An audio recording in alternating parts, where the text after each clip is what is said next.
Samantala, hindi po biro ang pinsalang iniwan ng Bagyong Santi sa buhay at kabuhayan.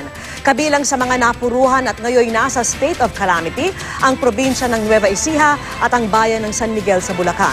Saksi sina Marisol Abduraman, Victoria Tulad at Marie Zumali. Maraming puno dito sa Nueva Ecija ang nagbagsakan matapos sumagupit ang Bagyong Santi nitong weekend at hanggang ngayon hindi pa tapos ang pag-aalis sa mga natumbang puno. Sa tindi ng bagyo, kahit malalaki at matatandang puno, hindi sinanto. 1972 pa raw ang punong akasya na ito. Maraming malalakas na bagyo na ang dumaan pero hindi raw ito natinag. Pero ngayong Bagyong Santi, tingnan nyo naman ang nangyari. Nabuwal na nga, bumagsak pa ito sa bahay. Gabi naiyak ako kasi nga matanda na ako. Ako lang nag-iisa ko siya. Kaya po, nang makita ko itong GMA kanina, kinaawayan ko kayo. Pero talaga pong napakasakit. Marinig ko na bagay kang ganun. Bukod sa mga bahay, nagbagsakan din ang ilang eskwelahan. Matatagalan po bago kami makapagturo kung hindi po kami magsisimulang maglinis. Para po mabilis po yung pag-aaral namin. Halos ganito rin ang sinapit ng mga bahay at paaralan sa bayan ng Aliaga. Sa Cabanatuan, hile-hilera naman ang mga natumbang poste ng kuryente. Ang ilang kable, tinamaan ng lumipad na bubong. Wala pa rin kuryente sa buong Nueva Ecija. Sa tala ng PDRRMC, halos 3 bilyong piso ang iniwang pinsala ng bagyo sa agrikultura at halos 300 milyong piso sa infrastruktura. 5 ang nasawi sa buong lalawigan na nasa state of calamity na ngayon. Dahil din sa Bagyong Santi, kaya nagbagsakan sa mga bahay ang ilang mga puno rito sa Iba, Zambales. Sa tahanang ito, nasawi ang 56 na taong gulang na si Carlos Pacheco. Hindi na po namin naramdaman na bumagsak na po yung puno. Tapos yung po naghanap na lang po kami ng daanan namin ng kuya ko para hingi po ng tulong. Initak-itak po yung mga sanga, tapos pinalako. Nakaupo lang daw si Tatay Carlos dito sa kanilang kusina nang biglang bumagsak ang puno ng mangga na ito.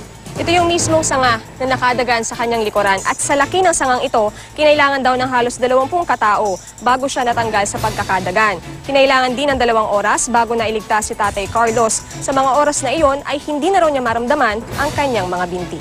Di kalayuan, 2 puno naman ang natumba sa bahay ng mga pamangkin ni Pacheco.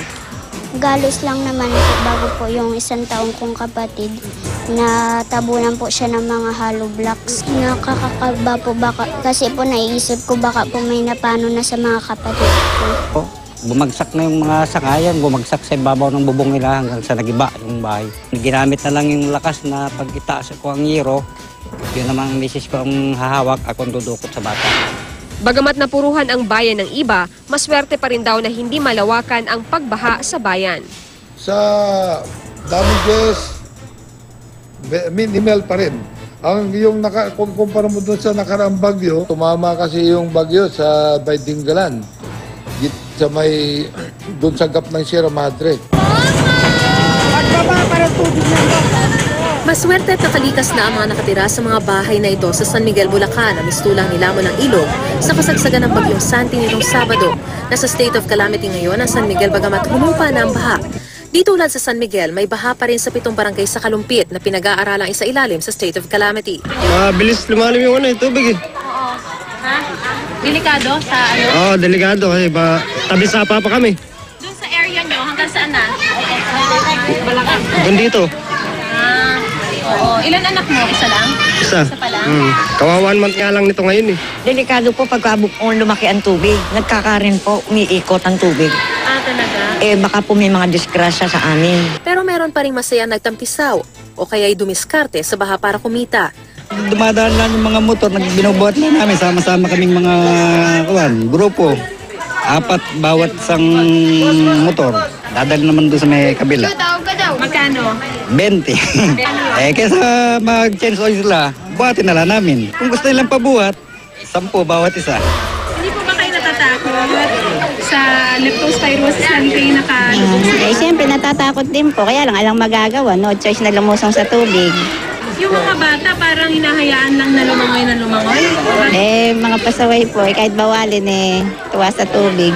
Dito sa kinaroroonan ko ngayon, dito sa Barangay Calison, sa Kalumpit, Bulacan, hanggang bukong-bukong lamang yung taas ng baha. Pero habang papasok ka raw dun sa looban, pataas na rin ang pataas yung baha, umaabot pa nga hanggang bewang. Pero yung mga residenteng ito, wala na rin magawa kundi lumusong sa baha dahil kailangan na rin nilang umuwi sa kanilang mga tahanan. Sa Kalumpit Sports Complex, nasa 81 pamilya o mahigit 300 tao ang nananatili. Mula rito sa Bulacan, ako si Mariz Umali. Mula naman dito sa Zambales, ako si Victoria Tulad. At ako si Marisol Abduraman. Mula rito sa Nueva Ecija, kami ang inyong saksi.